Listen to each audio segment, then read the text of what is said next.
A fun little Clash-related game to play is to close your eyes and try and make out what Joe Strummer's saying at any given time during this debut. Or most of the albums actually.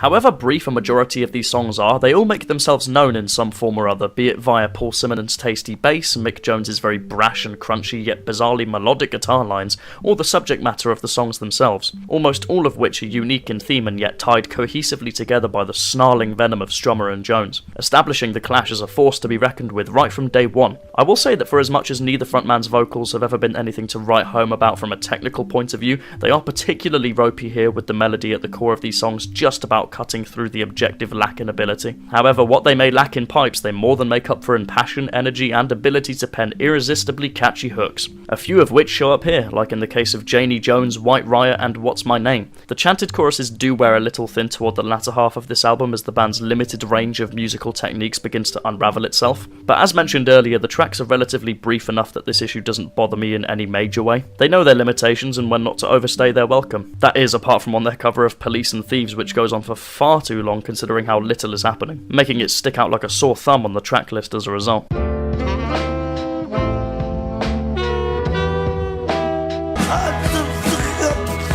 Give him enough rope sees a drastic improvement in production and instrumental dynamics, the latter of which is largely spearheaded by the introduction of drummer Topper Headon, whose contributions are as felt as that of Strummer, Jones and Simonon at times, particularly on Tommy Gun, whose iconic drum fills add so much character to that song and really punctuate its lyrical theme. Likewise on the opening track Safe European Home, which spoils its listener across 4 minutes of musical mastery and leaves almost the entire rest of the album to pale in comparison. No subsequent track packs as much into even 5 minutes as Safe European Home does in 4, at least in my opinion, particularly Last Gang in Town and All the Young Punks, both of which overstay their welcome and exhaust all creative avenues by the first 3.5 minutes, yet proceed to milk themselves dry for a remaining 1.5 minutes, which is a shame because these are good songs, they just go on for too long, unlike Stay Free and Cheapskates. Two songs where the energy on the part of Jones and Strummer certainly isn't lost on them, but the songwriting is, with the melodies flip-flopping incoherently all over the place. Not to mention Guns on the Roof, which can only be nakedly enjoyed provided you never listen to Clash City Rockers in your life. The song this one apes and does worse with.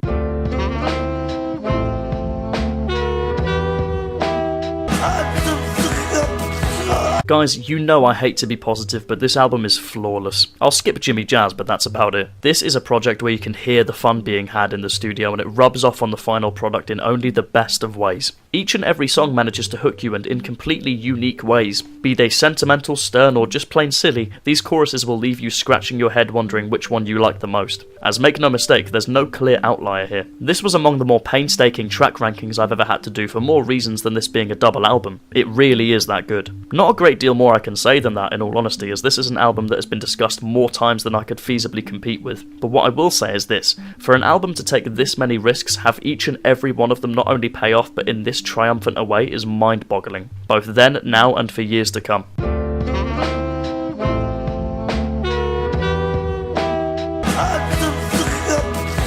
If London Calling was the party, then Sandinista is the after party, which on the surface sounds like a laugh, but in hindsight went on for far too long, was way overindulgent, and should never really have even happened. Of course I'm being hyperbolic, but guys, come on, what was the need? In case you weren't aware, Sandinista is a triple album made up of 36 tracks, which in my opinion could have and should have been whittled down to 12, which even then wouldn't have culminated in an album on the level of London Calling, but would certainly have had more direction and far less filler than what we actually ended up with, which, to be frank, is boring. I'm not adverse to longer projects, but they must justify their existence in one way or another, and far too many of these songs don't, in my opinion. Where on the previous album a majority of the tracks dipped their toes into different genres which helped keep the project exciting and diverse, on Sandinista so many of these distinctly down-tempo songs are written and composed from almost the exact same headspace and string themselves out across 5 minutes with so little deviation from start to finish that it begs the question of how Coca-Cola on London Calling managed to do more in not even 2 minutes. The best way I can describe some of these songs would be if you took the breakdown from Lost in the Supermarket and extended it by 4 minutes. There's a groove undoubtedly, but no song,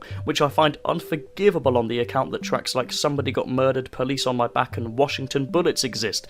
Great songs that prove the Clash were above this, but did it presumably for the sole reason that they could. Including a backwards track, a cover of a song from your first album sung by a child, and 2 instrumental versions of songs we've already heard on the album is a move only made feasible by a band who've seen too much success to care about trimming the fat. We went through the trouble of recording it, we may as well release it.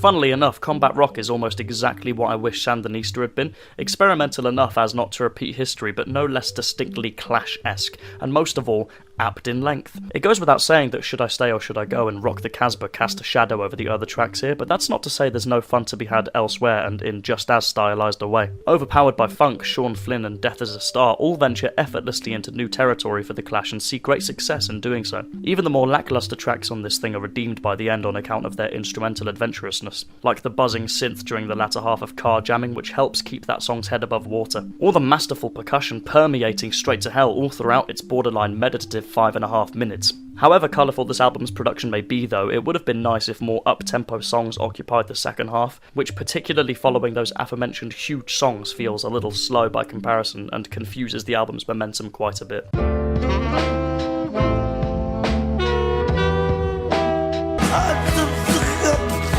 For all this album is dogged on, it genuinely wasn't as bad as I thought it would be. Don't get me wrong, it wasn't good, but it wasn't unlistenable. In fact, there were a flush of tracks which genuinely made me question whether I'd come away from this album liking it. Those being Movers and Shakers, This Is England and 3 Card Trick, all of which I found myself enjoying quite a lot. In saying that, however, this album's production is so unthinkably bad that it can be hard to see the wood for the trees on even the better tracks, the most offensive of which being the stabby synth on Open a Dictator, which sets the tone for this LP in only the worst of ways.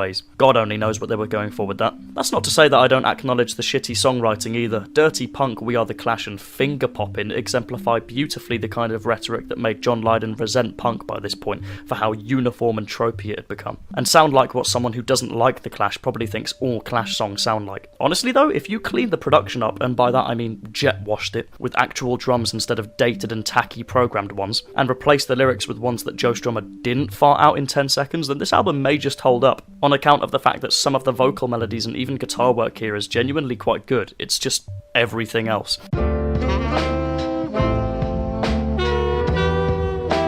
Alright, and now time for the ranking, coming at you in 3, 2, 1.